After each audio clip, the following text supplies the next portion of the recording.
Saudara mahasiswa menggugat Undang-Undang tentang MPR, DPR, dan DPRD atau Undang-Undang MD3 ke Mahkamah Konstitusi. Mereka menuntut adanya mekanisme pemberhentian anggota DPR oleh rakyat. Menurut pemohon, partai politik sering memberhentikan kadernya tanpa alasan yang jelas. Tetapi di sisi lain ketika ada anggota DPR yang semestinya diberhentikan, partai politik justru tidak mengambil tindakan tersebut. Kita akan bahas soal ini bersama dengan sejumlah narasumber. Ada penggugat Undang-Undang MD3, Mas Rizky Maulana Syafi'i, dan juga Mas Ihsan Fahtul Aziz melalui sambungan daring, serta ada Wakil Ketua Badan Legislasi DPR RI sekaligus Wakil Ketua Umum Partai Golkar Ahmad Doli Kurnia. Selamat pagi Bung Doli, Mas Ihsan, dan juga Mas Rizky. Assalamualaikum, selamat pagi. Selamat pagi, Waalaikumsalam warahmatullahi wabarakatuh. Selamat pagi, Pak. Ya, ini saya mau tanya dulu ke Mas Rizky dan juga Mas Ihsan begitu, selaku penggugat Undang-Undang MD3. Jadi apa alasan terkuat dari 5 mahasiswa ini menggugat Undang-Undang MD3 ini, khususnya ini di pasal 29 ayat 2. Silahkan Mas Ihsan atau Mas Rizky. Baik, terima kasih Mbak. Terkait dengan permohonan kami ingin mengklarifikasi bahwa permohonan ini masih dalam proses pemeriksaan dari Mahkamah Konstitusi. Dan apa yang kemudian menjadi alasan terkuat bagi kami, bahwasanya kami merasa adanya kerugian konstitusional sebagai warga negara yang juga sebagai pemegang kedaulatan rakyat untuk menilai, mengawasi, dan mengusulkan penarikan kembali terhadap wakil yang telah dipilih. Seperti yang kita ketahui bahwa ketentuan saat ini, mekanisme recall yang hanya memberikan kewenangan kepada partai politik sehingga menciptakan sebuah yang namanya itu ketimpangan kesewenangan terhadap partai politik di dalam konstitusionalnya. Berarti ada ketimpangan antara partai dengan rakyatnya. Akibatnya adalah kami sebagai pemohon sekaligus pemilih di dalam pemilihan umum telah merasa kehilangan hak untuk berperan dalam penegakan akuntabilitas wakil rakyat.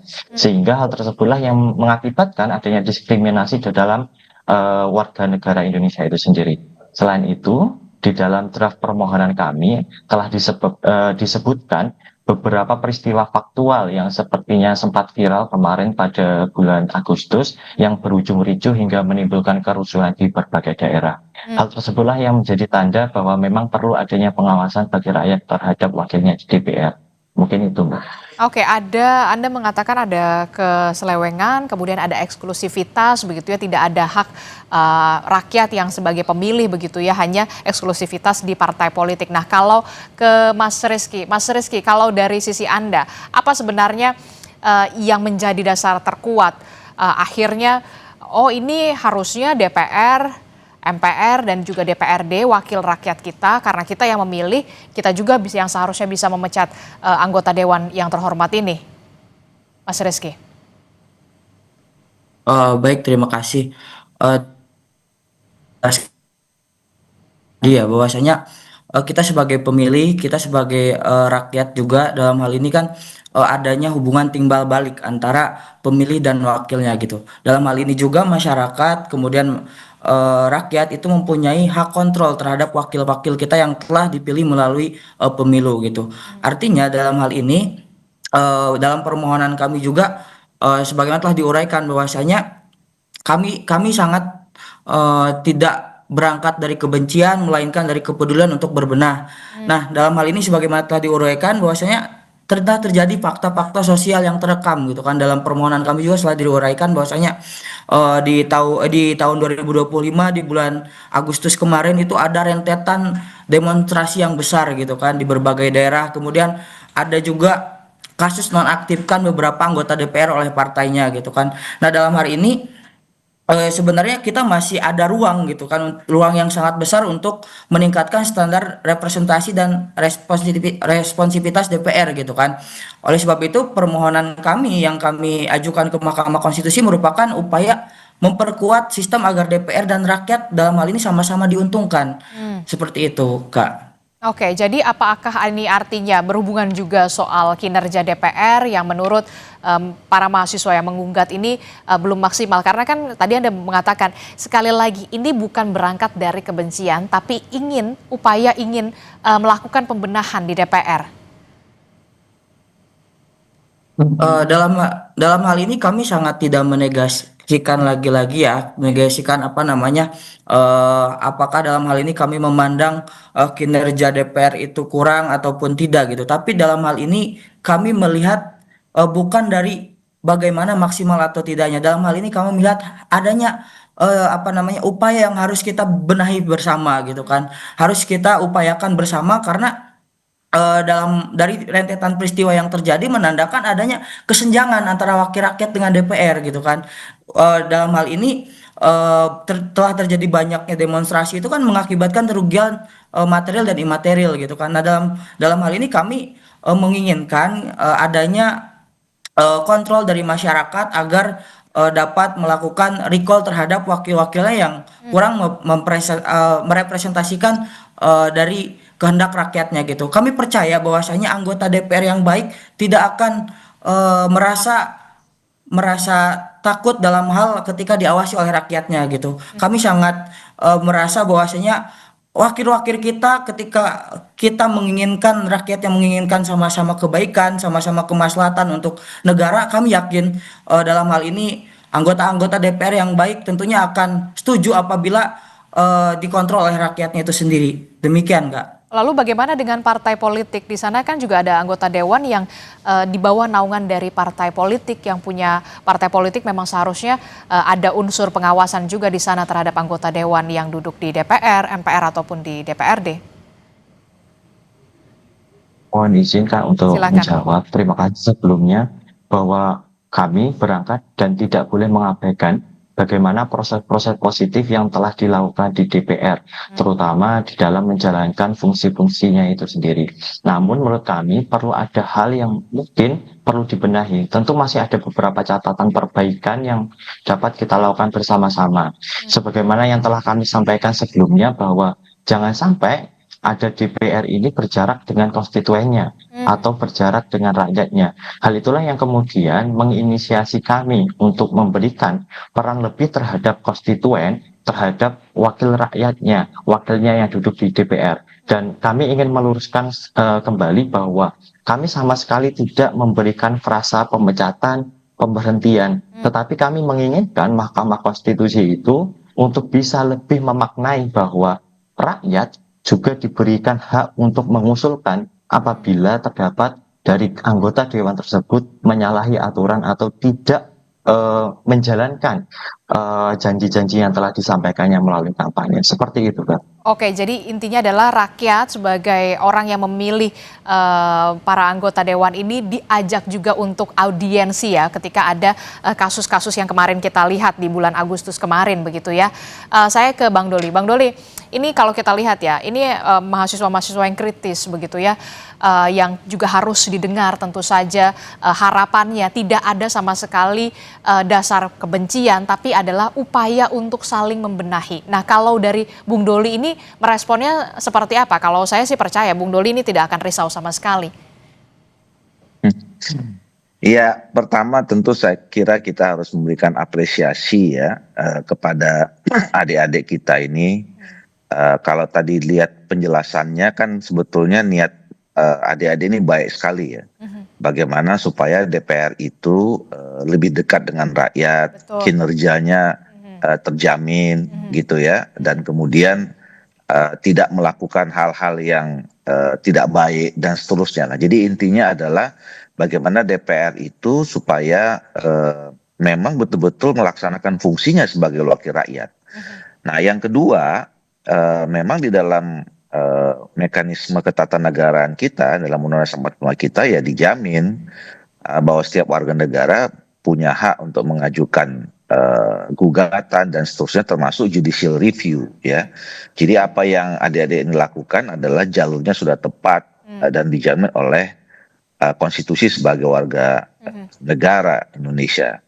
Nah, tetapi juga perlu diingat bahwa kita ini sebuah negara tentu dibentuk dengan punya cita-cita, dan menjalankan cita-cita itu juga harus perlu ada keteraturan gitu loh. Nah, apalagi kita negara-negara hukum, nah semuanya itu diatur di dalam peraturan perundangan. Jadi ada sistem yang harus dijalankan, ada mekanismenya ya dalam menjalankan semua negara gitu. Nah, kita sudah mengatur sebetulnya ada sistem politik, ada sistem pemerintahan ya, dan salah satunya itu adalah terbentuknya Undang-Undang MD3. Nah, lebih spesifik lagi apa yang menjadi materi gugatan adik-adik ini, apa namanya, yang namanya pengawasan, kontrol, saya kira itu bagus-bagus saja, baik sekali malah, ya. Dan itu semuanya harus dilakukan oleh masyarakat terhadap pemerintah, baik itu eksekutif, kemudian maupun legislatif, termasuk juga yudikatif. Jadi ada kontrol yang kuat. Ya, di situ ada juga teman-teman media, teman-teman pers dan segala macam untuk melakukan fungsi kontrol terhadap apakah lembaga-lembaga yang diberikan kepercayaan oleh rakyat ini bisa berjalan dengan baik atau tidak gitu. Nah, jadi ini menurut saya sesuatu yang berbeda. Nah, bahwa kemudian hasil pengawasan itu katakanlah diambil apa namanya secara ekstrim, lembaga yang dipercaya ini sudah tidak dipercaya lagi, katakan begitu ya, sampai pada persoalan tadi mau pemberhentian, katakanlah anggota DPR. Nah, itu kembali kepada mekanisme yang sudah kita sepakati yang di dalam aturan undang-undang itu. Nah, kalau bicara recall misalnya, sebenarnya recall itu sudah tidak ada lagi sejak era reformasi.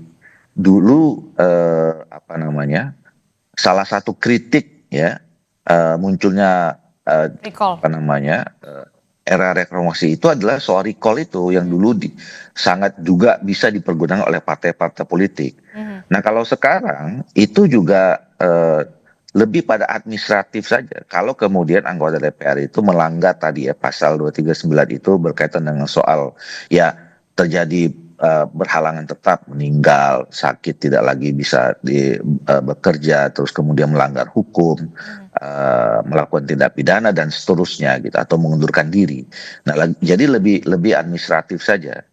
Nah, kembali kepada soal tadi, kalau kemudian ya diusulkan misalnya tadi, jadi partai politik saja sebenarnya tidak bisa recall. Nah, sekarang kalau kita mau kembali kepada recall itu dihidupkan, apalagi dengan rakyat, nah itu nanti mekanismenya juga harus kita atur lebih jauh. Dan menurut saya itu akan rumit. Ya, misalnya pertanyaan begini, saya misalnya dari daerah pemilihan A, dari Sumatera Utara 3, ya. Kalau kemudian saya dinilai tidak perform gitu ya. Nah, pertama yang kita bicarakan apa ukuran tidak perform itu, gitu ya. Tapi kalau soal Kemudian yang pelanggaran etika kedua, bagaimana, Bung Doli? lah iya makanya apa namanya itu kan harus dibuktikan dulu kan. Tidak perform itu kan bisa macam-macam. Tidak melakukan fungsinya dengan baik. Apakah itu fungsi legislasi, fungsi pengawasan, full budgeting, terus kemudian melanggar hukum, atau kemudian tidak melanggar etik dan segala macam. Nah, itu kan ada mekanismenya sendiri. Nah, yang kedua, kalaupun kemudian nanti misalnya terbukti, nah rakyat mana yang bisa kemudian mengajukan gugatan, ya kan? Karena kami dulu dipilih oleh daerah pemilihannya masing-masing. Apakah boleh rakyat di luar sana? Nah, kalau kemudian rakyatnya selama ini katakanlah rakyat yang sebelah mana gitu, katakan saya di timur melakukan tidak baik, tapi di dapil saya merasa selama ini saya perform. Nah, itu akan panjang. Nah, makanya oleh karena itu, kenapa saya kembalikan kepada soal keteraturan tadi, kita sebenarnya sudah mengatur, ya, ada mekanisme rutin untuk mengevaluasi anggota DPR itu. Apa itu namanya pemilu. Jadi kalau misalnya kalau anggota DPR itu dianggap tidak baik, ya nanti mekanismenya itu di setiap pemilu 5 tahun lagi tidak usah dipilih lagi. Dan itu jelas. Jadi harus menunggu 5 tahun yang lagi sudah ya, kita atur. Bung Doli, harus menunggu 5 tahun lagi ketika ada pemilu, barulah kemudian jangan dipilih nih yang anggota dewannya ini ternyata dari segi etika tidak perform dan segala macam begitu ya. Harus menunggu 5 tahun lagi karena tidak ada lagi recall. Kemudian rakyat harus menerima kenyataan yang ada. Ya itu mekanisme yang kita sepakati. Ya, itu konsensus yang selama kita bangun bahwa tadi itu kita ini negara-negara hukum, semua perlu harus ada keteraturan, dan keteraturan muncul Lalu berdasarkan bagaimana peran dari konsensus. partai politik sendiri sebagai yang merekrut anggota dewan yang kemudian sudah terpilih tersebut? Nah, ya, tanggung jawab partai politik, betul. Nah, saya setuju. Kalau kemudian misalnya ada ya anggota DPR yang dianggap tidak performs atau dan seterusnya gitu. Nah, tugas partai politik lah kemudian melakukan kontrol dan kemudian teguran dan segala macam. Nah, sekali lagi, kalaupun kemudian ya tadi misalnya ada aspirasi seperti itu, partai politik juga nggak gampang untuk melakukan recall itu dalam undang-undang yang sekarang. Ya, recall itu tidak lagi nih. Contoh misalnya ya, dulu ada pernah saudara Fahri Hamzah itu, ya pernah digugat partainya ya untuk diganti, kalah Pak di pengadilan, gitu loh. Karena nggak gampang partai politik itu sekarang mengganti, karena dia punya hak yang sangat eksklusif sebagai orang yang dipilih rakyat, gitu. Jadi memang betul rakyat yang memang kemudian harus mereka yang memilih, mereka yang mereka yang harus mengawasi, mereka yang harus memberhentikannya. Nah, tapi ini kan negara ya, bukan perusahaan yang misalnya hari ini kita lihat seseorang itu tidak baik, besok bisa kita langsung pecat. Ini kan ini kita ngurusin 280 juta orang yang memang harus kita buat aturannya. Nah, aturannya yang sekarang itu adalah, nah kalau tidak baik ya rakyat sudah milih nih, ya rakyat kan juga kemudian pastilah mereka penuh tanggung jawab memilih seseorang gitu ya dalam pemilu itu. Gitu. Tapi saya ingin tahu juga dari partai politik yang menaungi Anda begitu, Partai Golkar begitu.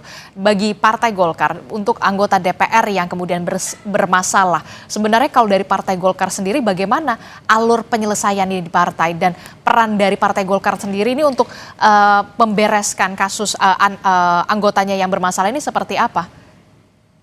Ya, mekanismenya ada juga di dalam peraturan perundangan. Baik itu juga dalam mekanisme partai ya, kita punya mahkamah partai, kita punya dewan etik gitu ya. Kalau kemudian ada yang menyampaikan sesuatu terhadap anggota partai, seorang anggota partai politik, dalam hal partai Golkar lah. Nah, kita memprosesnya ya, pertama tentu ada mekanisme surat teguran 1, 2, 3 gitu. Ya bahkan sampai kemudian bisa jadi juga ada pemberhentian dengan caranya sendiri ya. Artinya begini, mungkin kita kalau memang di kemudian hari ada aturan, bukan kemudian hari, ada kasus misalnya ya, yang kemudian sudah sangat parah. Ya yang kita bisa lakukan itu akan lebih smooth di dalam mekanisme peraturan sekarang, yang bersangkutan kita suruh mengundurkan diri. Itu yang paling gampang. Itu disuruh untuk mengundurkan diri ya, disuruh untuk mengundurkan diri. Iya. Nah, kalau kemudian sampai ada putusan, kalau sampai ada... Sebentar dulu. Nah, kalaupun kemudian ya, yang paling gampang itu kan dipecat sebagai anggota partai. Betul. Otomatis semua ketika dipecat sebagai anggota partai, semua yang melekat jabatan yang diberikan oleh partai itu akan gugur. Nah, beberapa kasus kalau itu kejadian, itu tidak terjadi, ya kan? Kalau digugat, yang menang itu adalah si yang bersangkutan yang kita pecat itu. Karena memang pemecatan, jangankan mencat jadi anggota DPR, mencat partai juga tidak mudah. Kalau dimasukkan ke peradilan, ada beberapa kasus yang memang partai itu jadi kalah gitu. Oke. Saya ke Mas Ihsan atau ke Mas Rizky begitu ya. Nah, kalau kita sudah melihat penjelasan dari Bung Doli, tampaknya ini rumit sekali begitu ya. Bahkan sistem recall yang pernah ada begitu ya, kemudian di era reformasi, kemudian ini dihapuskan begitu. Nah, bagaimana Anda melihat ini nanti teman-teman dari mahasiswa?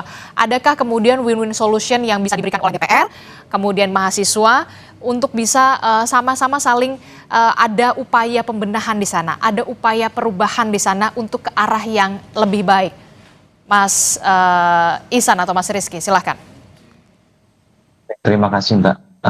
Kami sebagai para pemohon sebenarnya berangkat dari beberapa permasalahan, terutama terkait dengan kebuntuan kami sebagai masyarakat terutama, sebagai pemilih yang merasa ketika ada anggota DPR yang melakukan kesalahan, melakukan berbagai tindakan yang menurut kami membuat kami sudah merasa, oh ini perlu untuk kita berhentikan atau sudah melewati batas. Hal itulah yang kemudian tidak ada, kurang diakomodir di dalam khususnya Undang-Undang MD3 terkait dengan mekanisme pemberhentian. Di dalam pasal yang telah kami uji yang menjadi objek permohonan sudah jelas bahwa pasal 239 ayat 2 khususnya huruf D hanya memfrasakan menempatkan partai politik sebagai pengusul. Hal itulah yang kemudian menjadi upaya kami untuk berusaha kita benahi. Apakah kemudian pasal tersebut sudah memenuhi makna substantif di dalam kedaulatan rakyat? Apakah kemudian kedaulatan itu benar-benar dipegang oleh rakyat? Karena selama ini kami sebagai pemilih maupun masyarakat merasa kehilangan haknya, merasa tidak ada saluran konstitusional untuk bagaimana kemudian menilai, mengawasi, bahkan melakukan pengusulan terhadap pemberhentian anggota partai itu sendiri. Terkait dengan mekanisme Mbak Adisti, kami juga serahkan sepenuhnya kepada Majelis Hakim Mahkamah Konstitusi untuk menilai dan menguji apakah kemudian hal tersebut inkonstitusional atau tidak. Karena pada akhirnya Mahkamah Konstitusi lah yang kemudian menjadi lembaga yang berwenang untuk menguji apakah kemudian ini bisa dilaksanakan atau tidak. Mungkin itu dari kami, Mbak Adisti. Oke, jadi tidak ada kontrol dan juga pengawasan yang bisa dilakukan oleh masyarakat setelah memilih wakil rakyat Anda duduk di DPR ketika ada kesalahan, ya sudah tidak bisa lagi begitu ya, tunggu 5 tahun lagi, ya udah nggak usah dipilih. Mas Rizky. Sebenarnya apabila kita melihat ya sejauh ini memang mekanisme yaitu terkait MKD gitu kan. Namun apabila kita lihat lebih dalam lagi gitu kan, MKD yang hari ini itu menjadi fungsi sebagai kontrol publik gitu. Tapi kalau kita lihat hari ini itu masih perlu adanya perbaikan gitu untuk diperkuat lagi gitu kan. Makanya karena sistem berbeda halnya recall dari konstituen. Mari kita lihat yang pertama bahwasanya sebagaimana ditegaskan oleh Mahkamah Konstitusi dalam putusan nomor 76, MKD itu sebagai lembaga etik mengalami konflik kepentingan yang inheren karena anggotanya berasal dari dan diisi oleh anggota DPR itu sendiri gitu. Kemudian yang kedua, mekanisme Tuan MK hanya dinilai berdasarkan kode etik bukan pada aspek legitimasi politik seorang wakil terhadap konstituennya. Kemudian Oke, Mas Rizky, sayang sekali sinyal Anda tidak berjalan dengan baik, audionya terputus begitu ya. Tapi terakhir saya ingin ke Bung Doli. Bung Doli, singkat saja, menurut Anda kan juga bukan orang baru yang berada di anggota Dewan begitu di Senayan, juga mewakili konstituen Anda. Menurut Anda dari apa yang digugat oleh teman-teman mahasiswa ini, win-win solutionnya harusnya seperti apa, Bung Doli? Jangan juga sampai teman-teman mahasiswa ini juga merasa kok kayaknya kita tidak ada lagi pengawasan, bisa mengawasi anggota dewan ya, kurang kontrol juga ya, tidak bisa mengontrol juga. Seperti apa win-win solution ya menurut Anda, Bung Doli? Ini lagi-lagi untuk upaya pembenahan DPR. Betul. Jadi saya di awal terima katakan saya berterima kasih ya malah kepada adik-adik mahasiswa ini. Jadi secara secara bermakna mereka ini menyampaikan pesan sebetulnya agar kita ini anggota DPR itu harus lebih bekerja secara serius, sungguh-sungguh, maksimal gitu melakukan fungsinya. Itu yang pertama. Yang kedua adalah, tentu kita kembalikan, kita hargai. Ini sudah disampaikan sekarang ke Mahkamah Konstitusi. Tentu Mahkamah Konstitusi juga akan menilai ya di mana terjadi pertentangan antara undang-undang dengan Undang-Undang 45. Nah, tetapi kalau disebut soal pengawasan dan kontrol, saya kira kita semuanya terbuka kok untuk diawasi, untuk dikontrol oleh rakyat, oleh masyarakat gitu ya. Adik-adik mahasiswa masyarakat boleh menyampaikan apa saja, mengkritik kinerja kami itu boleh saja dan tidak ada yang larang gitu. Nah, tetapi kalau kemudian soal pemberhentian, nah tentu kita harus bicara lagi soal merumuskan sistem dan mekanisme yang baru. Nah, kita tidak tahu apa nanti putusan Mahkamah Konstitusi gitu ya. Tetapi ke depan saya kira perlu kita diskusikan ya, apakah secara mendalam ya mekanisme kontrol itu kalau misalnya sampai ke partai politik seperti apa ya. Makanya sekarang ini kan kita juga melakukan evaluasi tentang sistem politik kita termasuk undang-undang partai politik ya, nanti kemudian juga akan sistem pemilu misalnya ya, undang-undang pemilu. Nah, tentu itu nanti menjadi bagian yang kita harus pikirkan, mekanisme kontrol penguatan dan pengawasan lebih kuat bagaimana termasuk ke dalam sistem dan atau perbaikan undang-undang itu gitu loh. Oke, terakhir saya ingin ke Mas Ihsan atau ke Mas Rizky, apa yang ingin Anda sampaikan dari teman-teman mahasiswa penggugat ini, mumpung ada Bung Doli perwakilan dari DPR juga, silahkan, singkat saja. Yang ingin kami sampaikan yaitu adalah kepada seluruh rakyat Indonesia, khususnya pada anak muda, mari kita lebih mengenal apa saja hak-hak kita sebagai warga negara. Kemudian yang saya ingin tegaskan bahwasanya permohonan ini tidak berangkat dari kebencian terhadap DPR dan partai politik, melainkan sebagai bentuk kepedulian untuk berbenah. Kita sama-sama tidak menginginkan ada lagi korban jiwa akibat kebuntuan kontrol terhadap DPR. Kemudian bagi masyarakat Indonesia, tolong untuk sama-sama kita peduli terhadap isu-isu yang lain yang sama pentingnya, RUU KUHP, PSN, dan kerusakan lingkungan serta hak-hak masyarakat adat. Demikian adanya, Kak. Oke, silahkan Mas Ihsan. Terakhir. Baik, mungkin sama yang disampaikan dengan Mas Rizky, bahwa kami sebagai masyarakat, bahkan sebagai generasi muda, harus mengenal hak-hak yang telah diberikan di dalam konstitusi, bahwa pada akhirnya hak-hak itulah yang kemudian bisa kita ambil atau bisa kita perjuangkan untuk kemudian negara atau pemerintah ini hadir sebagai pihak yang berusaha untuk memenuhi hak kita. Apabila kemudian hak-hak kita itu merasa dirugikan atau tidak terpenuhi, masih banyak jalur konstitusional termasuk dengan pengujian undang-undang untuk bisa kita ajukan. Untuk itu kami mengharapkan seluruh masyarakat Indonesia untuk terus mengawal, terutama mengawal jalannya proses persidangan pada permohonan kami. Sekian dan terima kasih. Oke, baik, terima kasih Mas Ihsan telah bergabung bersama kami. Kemudian ada Mas Rizky, Bung Doli, terima kasih juga sudah memberikan penjelasannya kepada kami semua. Sehat selalu teman-teman mahasiswa dan juga Bung Doli. Assalamualaikum, selamat pagi.